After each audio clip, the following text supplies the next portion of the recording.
अनशन मौदर वृत्ति परिसख्यान रस परित्याग व्यक्ति सयासन काय क्लेशा बाह्यम तपः। जैन साहब 6 प्रकार के रस स्वीकार किए गए हैं, दूध, दही, घी, तेल, मीठा और नमक। सीधी सीधी हिंदी में बता दें आपको ताकि याद रहे।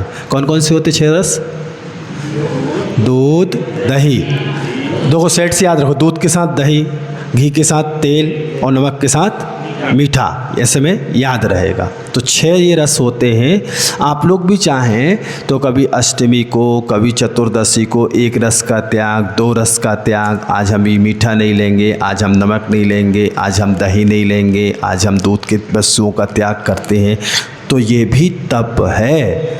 हाँ, आपके भी 6 आवश्यक में तप भी आता है। तो इस प्रकार से आप भी थोड़े थोड़े तप कर सकते हैं। पर्वरात चल रहे हैं तो हम हरी नहीं लेंगे, हाँ, या फलाने किस्म का तेल के आइटम नहीं लेंगे, बाज़ार के आइटम नहीं लेंगे। ये सब चीज़ें छोटी छोटी तप आपको करना चाहिए।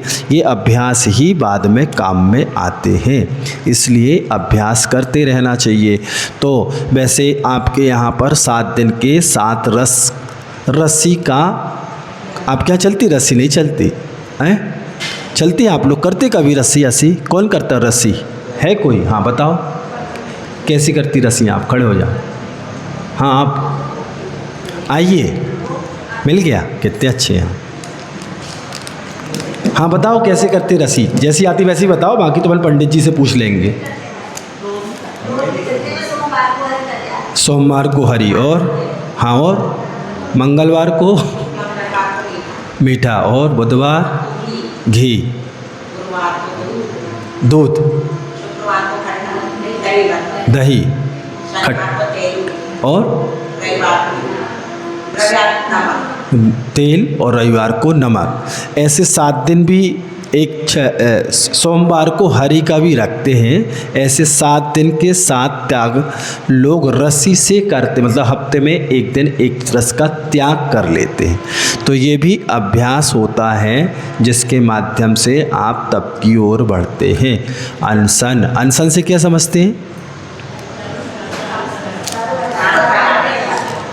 4 प्रकार के आहार का दिन में त्याग कि रात में त्याग है? ऐसा तो नहीं चलता 12 बजे दिन बदल जाता हो आपके यहाँ? बोलो ना, कहीं कहीं चलता है इसलिए पूछ लेते हैं हम। ऐसा तो नहीं चलता ना आपके यहाँ?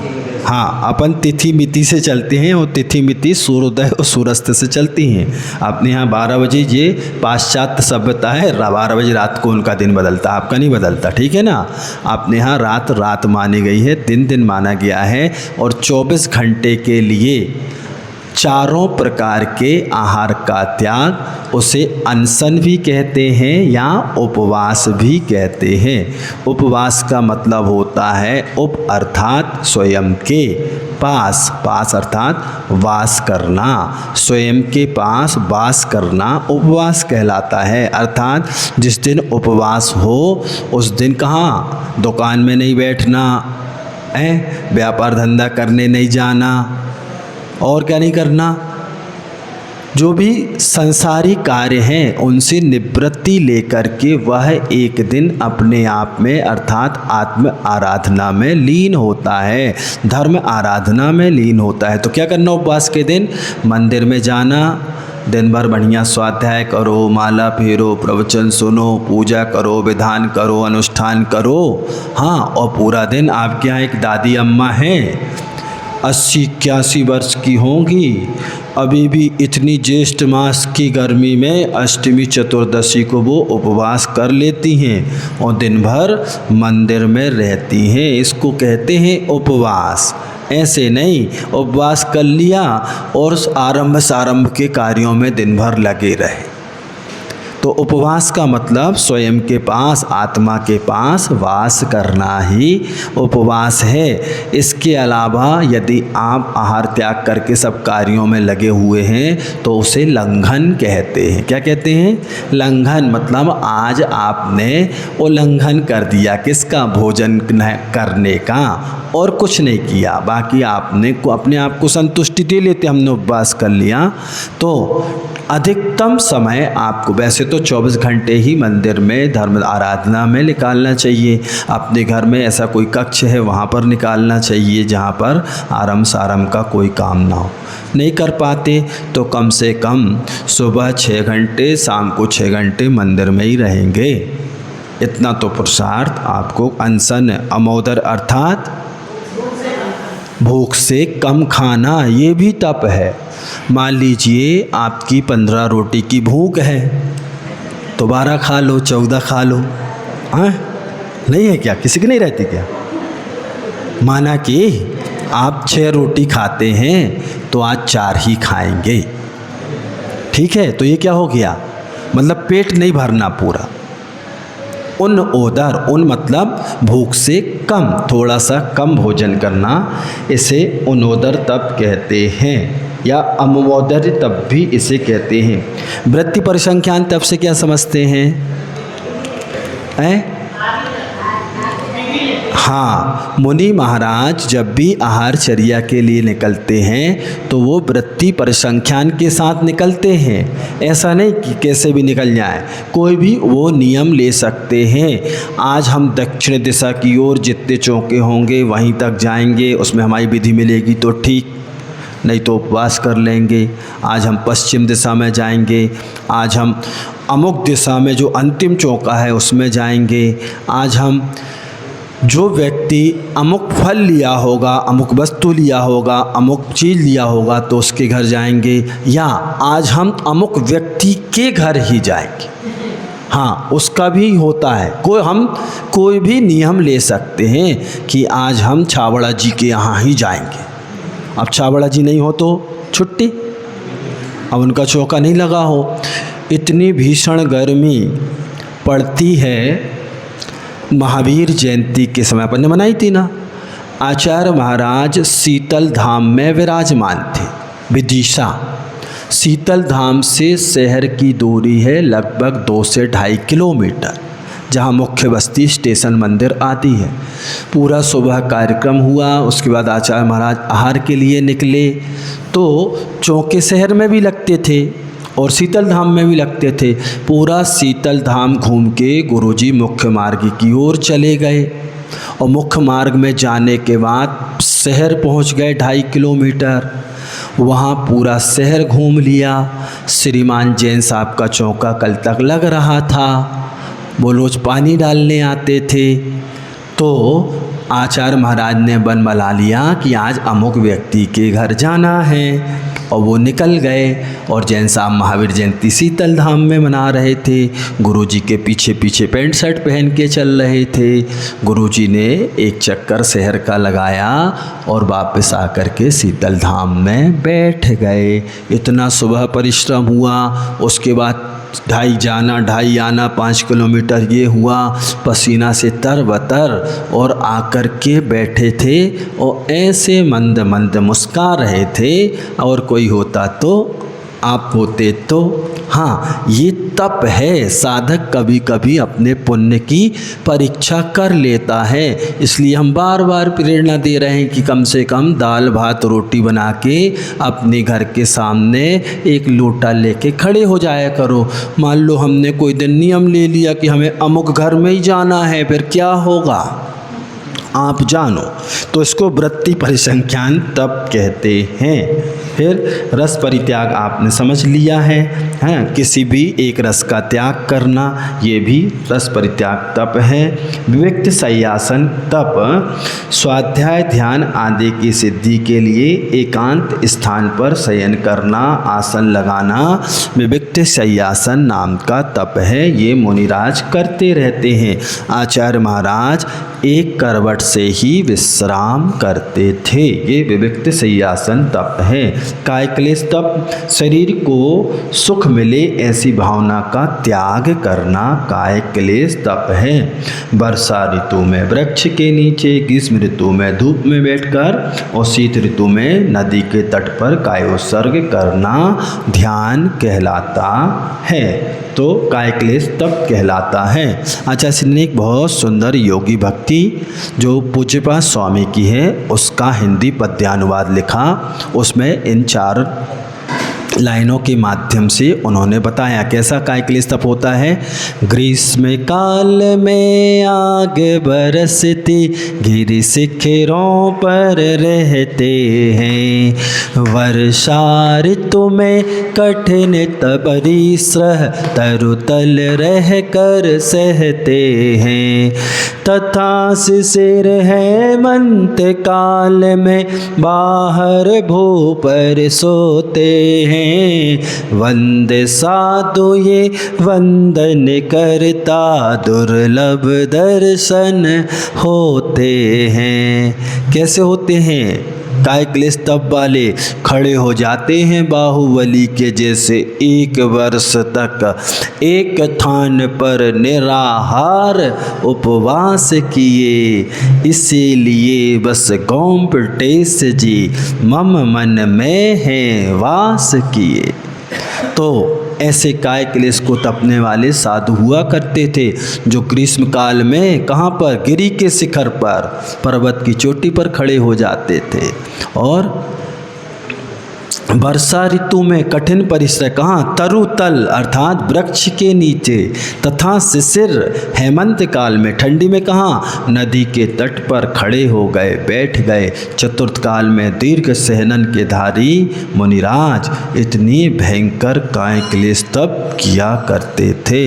अपन थोड़ी मोड़ा कर लिया करो, हैं? कब जब जिस दिन बहुत तेज गर्मी पड़ेगी उस दिन एसी का त्याग। कूलर पंखा का नहीं बोला अभी हमने, एसी का बोला है, फिर कूलर का भी त्याग। हाँ, महाराज जी कैसे बैठे होंगे दिन भर, कभी सोचते नहीं क्या?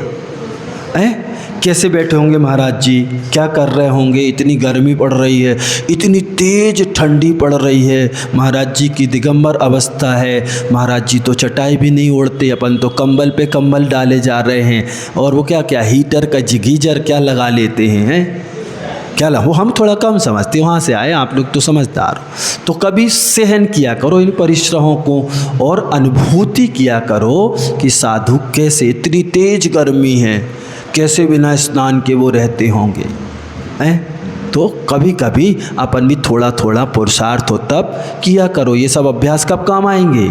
जब आप समाधि संलेखना करेंगे उस समय। ऐसे 6 क्या हैं? बाह्य तप हैं। किसके हैं? महाराज जी के हैं, सब महाराज आचार्यों के। तो मतलब आचार्य बस करेंगे 12 तप। आचार्यों के गुणों में ये 12 तप आते हैं। इनको मुनि भी करते हैं, साधक भी करते हैं, श्रावक भी करते हैं। सब लोग अपनी अपनी यथायोग्य क्षमता के अनुसार हमें भी करना चाहिए। हमें मतलब हम तो करते ही हैं। हमें से मतलब क्या है? क्या बोला हमने? मतलब आप भी बोलो हमें भी करना चाहिए। हम इसलिए बोल रहे हैं कि आपको भी करना चाहिए। तो समय समय पर छोटे छोटे तपों का अभ्यास करते रहो। ये बाह्य तप हैं, ये दिखने में आते। बाह्य क्यों कहते हैं इनको?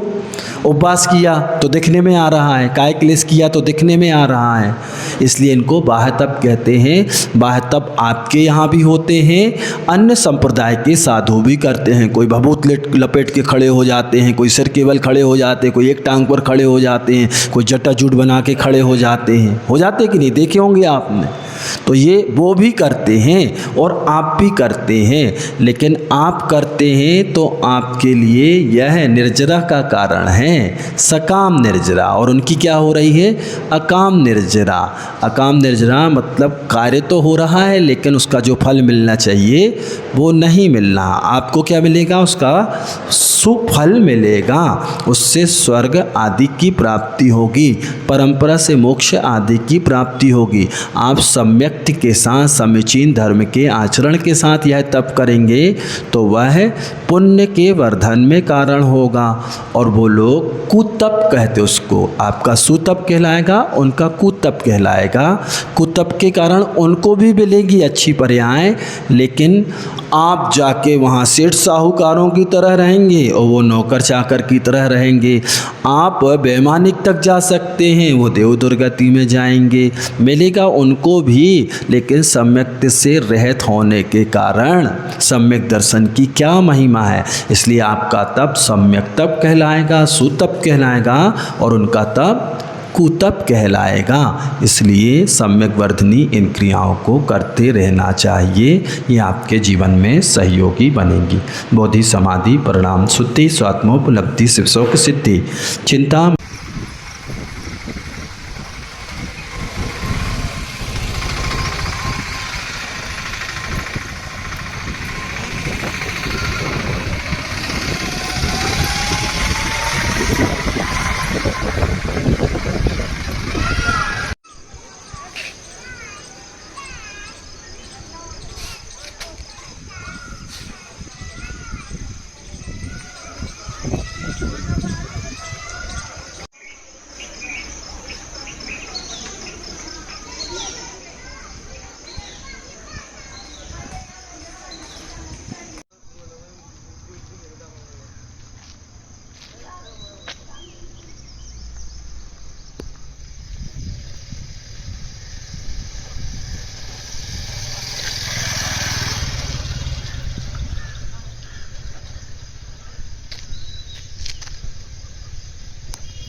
जानवर है।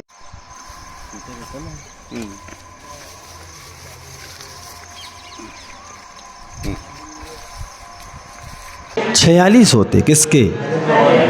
अरहंत परमेष्टि के। अच्छा, तो 36 किसके होंगे? आचार्य परमेष्टि के होंगे। तो 6 बाह 6 अंतरंग। हाँ, अनशन अमोदय व्रत वृत्ति परिसंख्यान। हाँ, और वियुक्ति सयासन। सूत्र याद करो, उमा स्वामी जी का हमने सुनाया था, जल्दी पकड़ में जाता है। सूत्र पकड़ लो तो जल्दी पकड़ में आता है। काय क्लेश। हाँ, और एक रह गया, रहने दो बेटा। अनशन मौदर वृत्ति परिसंख्यान रस परित्याग वियुक्ति सयासन काय क्लेशा बाह्यम तपः। हैं, रस परित्याग रह गया था। कौन कौन से हो गए? भोर से बोलो। अनशन, ये जैन साहब 6 प्रकार के रस स्वीकार किए गए हैं। दूध, दही, घी, तेल, मीठा और नमक। सीधी सीधी हिंदी में बता दें आपको ताकि याद रहे। कौन कौन से होते 6 रस? दूध, दही, 2 सेट से याद रखो। दूध के साथ दही, घी के साथ तेल और नमक के साथ मीठा, ऐसे में याद रहेगा। तो 6 ये रस होते हैं। आप लोग भी चाहें तो कभी अष्टमी को, कभी चतुर्दशी को 1 रस का त्याग, 2 रस का त्याग। आज हम ये मीठा नहीं लेंगे, आज हम नमक नहीं लेंगे, आज हम दही नहीं लेंगे, आज हम दूध के वस्तुओं का त्याग करते हैं। तो ये भी तप है। हाँ, आपके भी 6 आवश्यक में तप भी आता है। तो इस प्रकार से आप भी थोड़े थोड़े तप कर सकते हैं। पर्वरात चल रहे हैं तो हम हरी नहीं लेंगे, हाँ, या फलाने किस्म का तेल के आइटम नहीं लेंगे, बाज़ार के आइटम नहीं लेंगे। ये सब चीज़ें छोटी छोटी तप आपको करना चाहिए। ये अभ्यास ही बाद में काम में आते हैं, इसलिए अभ्यास करते रहना चाहिए। तो वैसे आपके यहाँ पर 7 दिन के 7 रस्सी का आप क्या चलती? रस्सी नहीं चलती हैं? चलती आप लोग करते कभी रस्सी? कौन करता रस्सी? है कोई? हाँ बताओ, कैसी करती रस्सी? आप खड़े हो जाओ। हाँ, आप आइए, मिल गया, कितने अच्छे हैं। हाँ बताओ, कैसे करते रस्सी? जैसी आती वैसी बताओ, बाकी तो अपन पंडित जी से पूछ लेंगे। सोमवार को हरी, और हाँ, और मंगलवार को मीठा, और बुधवार घी, दूध, दही, और तेल, और रविवार को नमक। ऐसे 7 दिन भी सोमवार को हरि का भी रखते हैं। ऐसे 7 दिन के 7 त्याग लोग रस्सी से करते, मतलब हफ्ते में 1 दिन 1 रस का त्याग कर लेते हैं। तो ये भी अभ्यास होता है जिसके माध्यम से आप तप की ओर बढ़ते हैं। अनशन से क्या समझते हैं? चारों प्रकार के आहार का दिन में त्याग कि रात में त्याग है? ऐसा तो नहीं चलता 12 बजे दिन बदल जाता हो आपके यहाँ? बोलो ना, कहीं कहीं चलता है इसलिए पूछ लेते हैं हम। ऐसा तो नहीं चलता ना आपके यहाँ? हाँ, अपन तिथि मिति से चलते हैं और तिथि मिति सूर्योदय और सूर्यास्त से चलती हैं। अपने यहाँ 12 बजे ये पाश्चात्य सभ्यता है, 12 बजे रात को उनका दिन बदलता, आपका नहीं बदलता, ठीक है ना? अपने यहाँ रात रात मानी गई है, दिन दिन माना गया है। और 24 घंटे के लिए चारों प्रकार के आहार का त्याग, उसे अनशन भी कहते हैं या उपवास भी कहते हैं। उपवास का मतलब होता है उप अर्थात स्वयं के पास, पास अर्थात वास करना, स्वयं के पास वास करना उपवास कहलाता है। अर्थात जिस दिन उपवास हो उस दिन कहाँ दुकान में नहीं बैठना है, व्यापार धंधा करने नहीं जाना, और क्या नहीं करना, जो भी संसारी कार्य हैं उनसे निवृत्ति लेकर के वह एक दिन अपने आप में अर्थात आत्म आराधना में लीन होता है, धर्म आराधना में लीन होता है। तो क्या करना उपवास के दिन? मंदिर में जाना, दिन भर बढ़िया स्वाध्याय करो, माला फेरो, प्रवचन सुनो, पूजा करो, विधान करो, अनुष्ठान करो। हाँ, और पूरा दिन आपके यहाँ एक दादी अम्मा हैं 80-81 वर्ष की होंगी, अभी भी इतनी ज्येष्ठ मास की गर्मी में अष्टमी चतुर्दशी को वो उपवास कर लेती हैं और दिन भर मंदिर में रहती हैं। इसको कहते हैं उपवास। ऐसे नहीं उपवास कर लिया और आरंभ सारंभ के कार्यों में दिन भर लगे रहे। तो उपवास का मतलब स्वयं के पास, आत्मा के पास वास करना ही उपवास है। इसके अलावा यदि आप आहार त्याग करके सब कार्यों में लगे हुए हैं तो उसे लंघन कहते हैं। क्या कहते हैं? लंघन। मतलब आज आपने उल्लंघन कर दिया, किसका? भोजन करने का, और कुछ नहीं किया। बाकी आपने अपने आप को संतुष्टि दे लेते, हमने उपवास कर लिया। तो अधिकतम समय आपको वैसे तो 24 घंटे ही मंदिर में धर्म आराधना में निकालना चाहिए। अपने घर में ऐसा कोई कक्ष है वहाँ पर निकालना चाहिए जहाँ पर आरंभ सारंभ का कोई काम ना हो। नहीं कर पाते तो कम से कम सुबह 6 घंटे, शाम को 6 घंटे मंदिर में ही रहेंगे। इतना तो पुरुषार्थ आपको अनशन, अमोदर अर्थात भूख से कम खाना, ये भी तप है। मान लीजिए आपकी 15 रोटी की भूख है तो 12 खा लो, 14 खा लो। हाँ, नहीं है क्या? किसी की नहीं रहती क्या? माना कि आप 6 रोटी खाते हैं तो आज 4 ही खाएंगे, ठीक है? तो ये क्या हो गया? मतलब पेट नहीं भरना पूरा।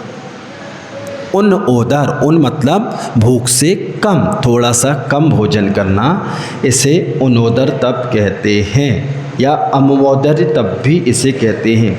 वृत्ति परिसंख्यान तप से क्या समझते हैं?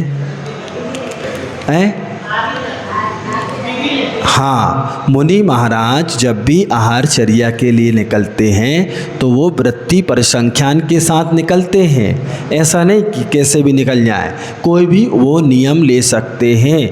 आज हम दक्षिण दिशा की ओर जितने चौके होंगे वहीं तक जाएंगे, उसमें हमारी विधि मिलेगी तो ठीक, नहीं तो उपवास कर लेंगे। आज हम पश्चिम दिशा में जाएंगे, आज हम अमुक दिशा में जो अंतिम चौका है उसमें जाएंगे। आज हम जो व्यक्ति अमुक फल लिया होगा, अमुक वस्तु लिया होगा, अमुक चीज़ लिया होगा तो उसके घर जाएंगे, या आज हम अमुक व्यक्ति के घर ही जाएंगे। हाँ, उसका भी होता है। हम कोई भी नियम ले सकते हैं कि आज हम छाबड़ा जी के यहाँ ही जाएंगे। अब छाबड़ा जी नहीं हो तो छुट्टी, अब उनका चौका नहीं लगा हो। इतनी भीषण गर्मी पड़ती है। महावीर जयंती के समय अपन ने मनाई थी ना, आचार्य महाराज शीतल धाम में विराजमान थे। विदिशा शीतल धाम से शहर की दूरी है लगभग 2 से 2.5 किलोमीटर, जहाँ मुख्य बस्ती स्टेशन मंदिर आती है। पूरा सुबह कार्यक्रम हुआ, उसके बाद आचार्य महाराज आहार के लिए निकले तो चौके शहर में भी लगते थे और शीतल धाम में भी लगते थे। पूरा शीतल धाम घूम के गुरुजी मुख्य मार्ग की ओर चले गए और मुख्य मार्ग में जाने के बाद शहर पहुंच गए 2.5 किलोमीटर। वहाँ पूरा शहर घूम लिया। श्रीमान जैन साहब का चौका कल तक लग रहा था, वो रोज़ पानी डालने आते थे। तो आचार्य महाराज ने बन बना लिया कि आज अमुक व्यक्ति के घर जाना है, और वो निकल गए। और जैन साहब महावीर जयंती शीतल धाम में मना रहे थे। गुरुजी के पीछे पीछे पैंट शर्ट पहन के चल रहे थे। गुरुजी ने एक चक्कर शहर का लगाया और वापस आकर के शीतल धाम में बैठ गए। इतना सुबह परिश्रम हुआ, उसके बाद 2.5 जाना 2.5 आना 5 किलोमीटर ये हुआ, पसीना से तरबतर, और आकर के बैठे थे और ऐसे मंद मंद मुस्कुरा रहे थे। और कोई होता तो, आप होते तो। हाँ, ये तप है। साधक कभी कभी अपने पुण्य की परीक्षा कर लेता है। इसलिए हम बार बार प्रेरणा दे रहे हैं कि कम से कम दाल भात रोटी बना के अपने घर के सामने एक लोटा लेके खड़े हो जाया करो। मान लो हमने कोई दिन नियम ले लिया कि हमें अमुक घर में ही जाना है, फिर क्या होगा आप जानो। तो इसको वृत्ति परिसंख्यान तप कहते हैं। फिर रस परित्याग आपने समझ लिया है, हैं? किसी भी एक रस का त्याग करना, ये भी रस परित्याग तप है। विविक्त शय्यासन तप स्वाध्याय ध्यान आदि की सिद्धि के लिए एकांत स्थान पर शयन करना, आसन लगाना विविक्त शय्यासन नाम का तप है। ये मुनिराज करते रहते हैं। आचार्य महाराज एक करवट से ही विश्राम करते थे। ये विविक्त शय्यासन तप है। काय क्लेश तप शरीर को सुख मिले ऐसी भावना का त्याग करना काय क्लेश तप है।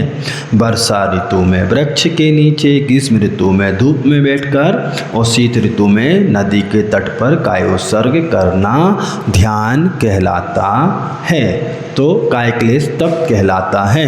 आचार्य श्री ने एक बहुत सुंदर योगी भक्ति जो पूज्यपाद स्वामी की है उसका हिंदी पद्यानुवाद लिखा। उसमें इन 4 लाइनों के माध्यम से उन्होंने बताया कैसा काय क्लेश तप होता है। ग्रीष्म काल में आग बरसती गिर शिखरों पर रहते हैं। वर्षा ऋतु में कठिन परिश्रम तरुतल रह कर सहते हैं। तथा शिशिर हेमंत काल में बाहर भू पर सोते हैं।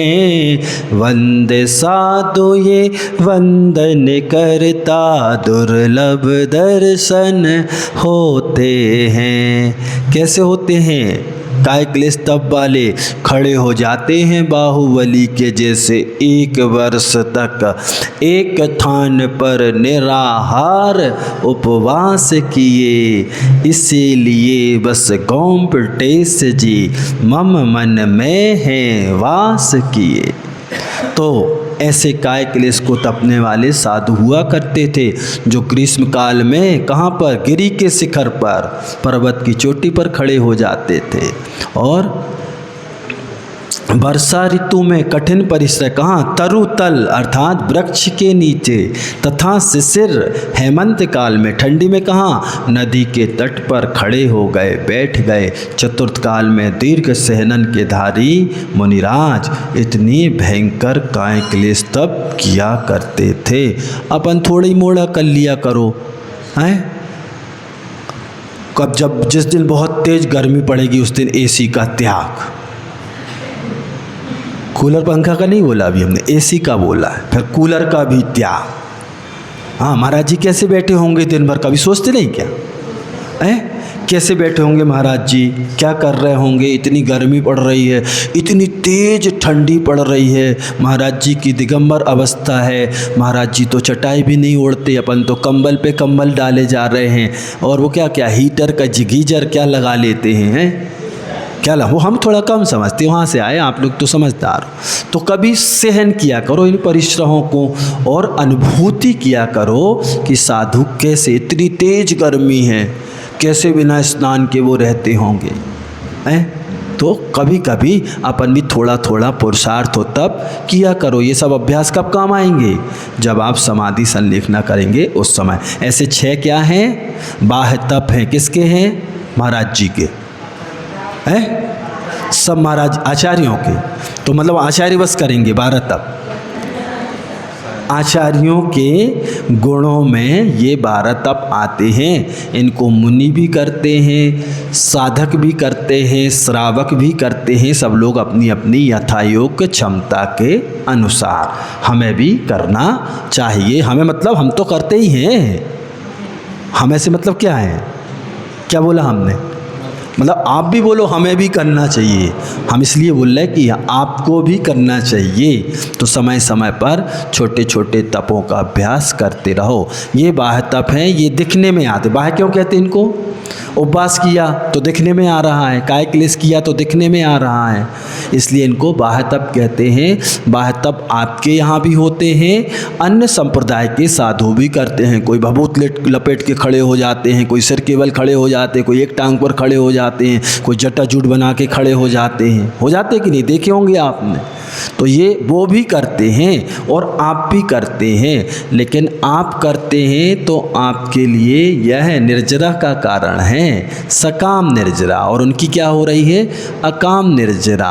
अकाम निर्जरा मतलब कार्य तो हो रहा है लेकिन उसका जो फल मिलना चाहिए वो नहीं मिल रहा। आपको क्या मिलेगा? उसका सुफल मिलेगा। उससे स्वर्ग आदि की प्राप्ति होगी, परंपरा से मोक्ष आदि की प्राप्ति होगी। आप सम्यक्त के साथ समीचीन धर्म के आचरण के साथ यह तप करेंगे तो वह पुण्य के वर्धन में कारण होगा। और वो लोग कुतप कहते उसको। आपका सुतप कहलाएगा, उनका कुतप कहलाएगा। कुतप के कारण उनको भी मिलेगी अच्छी पर्याय, लेकिन आप जाके वहाँ सेठ साहूकारों की तरह रहेंगे और वो नौकर चाकर की तरह रहेंगे। आप वैमानिक तक जा सकते हैं, वो देव दुर्गति में जाएंगे। मिलेगा उनको भी, लेकिन सम्यक से रहित होने के कारण सम्यक दर्शन की क्या महिमा है। इसलिए आपका तप सम्यक तप कहलाएगा, सुतप कहलाएगा और उनका तप कुतप कहलाएगा। इसलिए सम्यक वर्धनी इन क्रियाओं को करते रहना चाहिए। ये आपके जीवन में सहयोगी बनेगी। बोधि समाधि परिणाम शुद्धि स्वात्मोपलब्धि शिवशोक सिद्धि चिंता।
बरोबर जानवर है।